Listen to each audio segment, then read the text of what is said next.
গতকাল, এবং যারা সিলেক্টেড হয়ে গেছেন আপনারা এবার থেকে কন্টিনিউ প্রতি মাসে কোনো ঝামেলা ছাড়া আপনারা এবার থেকে কিন্তু আপনাদের অ্যাকাউন্টে নির্ধারিত 3000 টাকা করে একেবারে প্রতি মাসের 1, 2, 3 তারিখের মধ্যে আপনাদের অ্যাকাউন্টে টাকাটা চলে আসবে।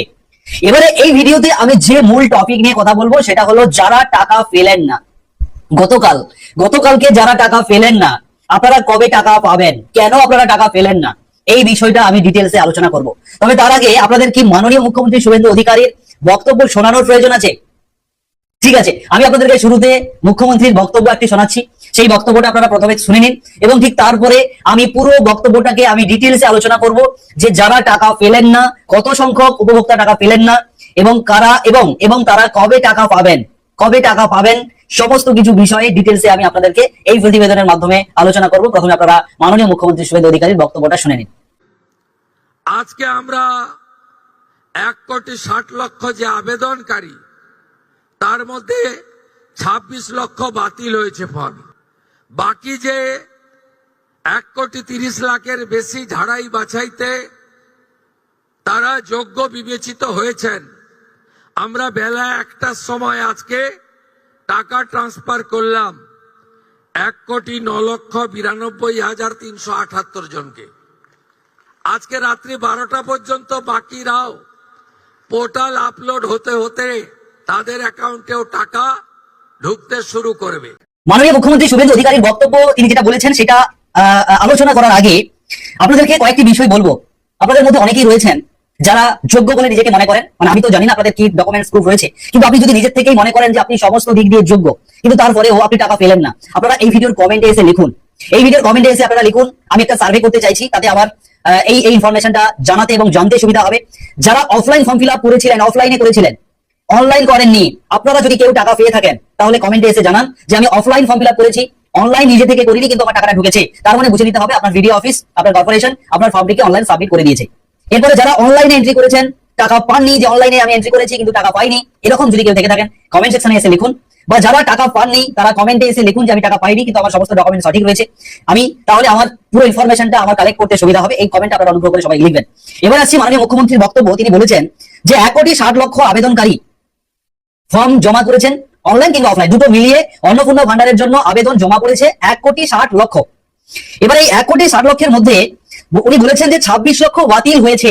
এই যে বাতিল যে কথাটা বলা হয়েছে 26 লক্ষ, এনারা কিন্তু একদম পার্মানেন্টলি বাতিল, মানে চিরতরে বাতিল। কেন না, এই 26 লক্ষের মধ্যে যাদের এসআইআর এ নাম ওঠেনি, এই 26 লক্ষের মধ্যে যারা ভারতীয় নাগরিক নন, এই 26 লক্ষের মধ্যে যাদের বয়স হয়নি, এই 26 লক্ষের মধ্যে যারা চাকরি করেন, ট্যাক্স দেন, এই 26 লক্ষের মধ্যে অতএব অন্নপূর্ণা যোজনার যে ক্রাইটেরিয়া ছিল, যোগ্যতার যে মাপকাঠি ছিল, সেই যোগ্যতার মাপকাঠিতে এই 26 লক্ষ কিন্তু পাস করতে পারেনি। সেই কারণে এই 26 লক্ষ টাকা একেবারেই বাতিল করে দেওয়া হয়েছে। কিন্তু মুখ্যমন্ত্রী যেটা বলেছেন যে 1,60,00,000 আবেদন জমা পড়েছে, 26 লক্ষ আমরা বাতিল করেছি, তার মানে থেকে যাচ্ছে 1,34,00,000 যোগ্য। 1,34,00,000 যোগ্য হচ্ছে, তাহলে হিসাবটা দাঁড়াচ্ছে। কিন্তু উনি বলেছেন যে আমরা পয়লা জুলাইতে আমরা টাকা রিলিজ করেছি 1,09,92,376 জনের টাকা আমরা প্রদান করেছি। আমি ধরে নিচ্ছি টাকা প্রদান হয়েছে 1,10,00,000, ধরে নিচ্ছি 1,10,00,000 টাকা প্রদান হয়েছে।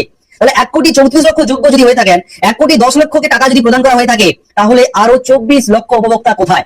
এই 24 লক্ষ উপভোক্তা হচ্ছে যাদের ফর্ম ফিল আপে বিভিন্ন ত্রুটি রয়েছে। এনারা যোগ্য কিন্তু এনাদের ফর্ম ফিল আপে ত্রুটি রয়েছে। অফলাইনে হোক কিংবা অনলাইনে আপনারা যারা ফর্ম ফিল আপ করেছেন, আমাদের ফর্ম ফিল আপ করতে গিয়ে ত্রুটি ধরা পড়েছে, রিভার্ট করা হয়েছে, ভেরিফিকেশনের সময় রিভার্ট করা হয়েছে। এই উপভোক্তারা কিন্তু গতকালকে আপনারা টাকা পাননি। অতএব আপনারা কারা টাকা পাননি, নিজেরা যোগ্য বলে মনে করার সত্ত্বেও আপনি মনে করছেন যে আমি যোগ্য কিন্তু আমি টাকাটা পেলাম না, কমেন্টে এসে লিখুন যে আমি যোগ্য কিন্তু টাকা পাইনি, তার মানে আপনার আবেদনে ভুল ধরা পড়েছে, সেই কারণে আপনি টাকা পাননি।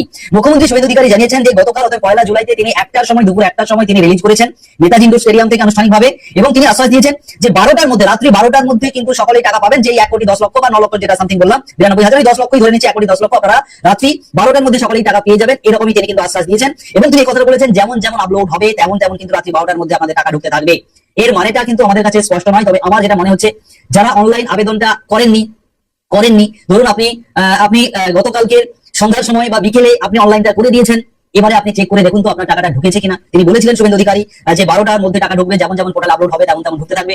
তার মানে কিন্তু আপনারা যারা অনলাইনটা গতকালকে ওই 12টার আগে যারা করেছেন, আপনাদের টাকাটা ঢুকেছে কিনা সেটা আপনি চেক করুন। ঢুকে যাবে আমি বলছি না, ঢুকে যেতেও পারে নাও পারে, তিনার কথার পরিপ্রেক্ষিতে বলছি, একটু চেক করে দেখে নিন ঢুকেছে কিনা। তাহলে 24 লক্ষ অ্যাকচুয়ালি কিন্তু রিভার্ড হয়েছে, মানে আবেদনে ত্রুটি থাকার কারণে আপনাদের টাকা পাননি। সে কারণে আপনাদেরকে আপনারা যারা টাকা পাননি আবেদন করার পরে, ধরুন আপনি অনলাইন আবেদনটা করেছেন কিন্তু টাকাটা আপনার ঢোকেনি, বা অফলাইনে আবেদন করেছেন কিন্তু অনলাইন করেননি কিন্তু টাকাটা ঢোকেনি, আপনি আপনার ভিডিও অফিসে খোঁজ নিন, ভিডিও অফিসে যান, খোঁজ নিন, অন্নপূর্ণা ডিপার্টমেন্টে খোঁজ নিন যে আমি গতকালকে কেন টাকা পেলাম না। তবে তার আগে অবশ্যই আপনারা সিওর হয়ে যাবেন যে আপনার টাকাটা ঢুকেছে কিনা। আপনি ব্যাংক চেক করুন, ব্যাংক আপডেট করুন, ব্যাংকের বই আপডেট করে দেখুন যে আপনার ঢুকেছে কিনা। সিওর হয়ে তবেই আপনারা ভিডিও অফিসে যাবেন, না হলে টাকা ঢোকেনি চলে গেলেন, গিয়ে লাইন দিলেন, ভিড় জমালেন, সেটা না করে আগে ব্যাংকটাকে চেক করে নিন। ডিবিটি লিংকের মাধ্যমে টাকাটা যাবে। আপনি হয়তো জানেন যে আমার স্টেট ব্যাংকে আসার কথা, কিন্তু আপনার ডিবিটি লিংকটা রয়েছে গ্রামীণ ব্যাংকে বা পাঞ্জাব ন্যাশনাল ব্যাংকে, টাকাটা পাঞ্জাবে চলে গেছে। সে কারণে আপনারা সমস্ত ব্যাংক স্টেটমেন্ট আগে তুলে এখন আগে নিশ্চিত হবেন, তারপরে আপনারা ভিডিও অফিসে গিয়ে খোঁজ নিন যে কেন আপনাদের টাকাটা গতকাল ঢোকেনি, অথচ আপনি মনে করছেন আপনি সঠিক। সেই কারণে আপনাদেরকে এই প্রতিবেদনের মাধ্যমে আমি কিন্তু একটা সার্ভে, একটা ইনফরমেশন আপনাদের মাধ্যমে কালেক্ট করতে চাইছি। আপনারা কমেন্ট সেকশনে এসে আপনার বক্তব্য লিখবেন, এবং তার সঙ্গে সঙ্গে অনেকেই আছেন যারা 6,000 টাকা পেয়েছেন গতকাল, মানে 2 মাসের 6,000 টাকা, জুন এবং জুলাই 6,000 টাকা ঢুকেছে এমনও রয়েছে। তবে সেটা খুব কম সংখ্যক আছে, কমেন্টে এসে লিখুন কারা 6,000 পেয়েছেন। তবে যারা জুনের টাকা পেলেন না, আপনাদেরকে মুখ্যমন্ত্রী বলেছিলেন যে আমরা জুন জুলাই একসঙ্গে দেবো, যারা পেলেন না, কি আপডেট আসছে সেটা মুখ্যমন্ত্রী কিংবা ডিপার্টমেন্ট থেকে অফিসিয়ালি আপডেট না আসা পর্যন্ত সেটা কিছু বলা যাচ্ছে না। সেই কারণে আপনারা অপেক্ষা করুন, হয়তো আপনাদের জুনের টাকাটাও আপনাদের পরবর্তী সময় দিয়ে দেওয়া হতে পারে। তবে কি আপডেট আসছে তার জন্য আপনারা সুবিধা ইউটিউব চ্যানেলকে সাবস্ক্রাইব করুন, ফলো রাখুন, ফেসবুক পেজকে ফলো করুন, শেয়ার করুন এই ভিডিওটি। যখনই আপডেট আসবে আমি আপনাদেরকে সবার প্রথম সঠিক আপডেট আপনাদের জন্য নিয়ে আসবো। ধন্যবাদ।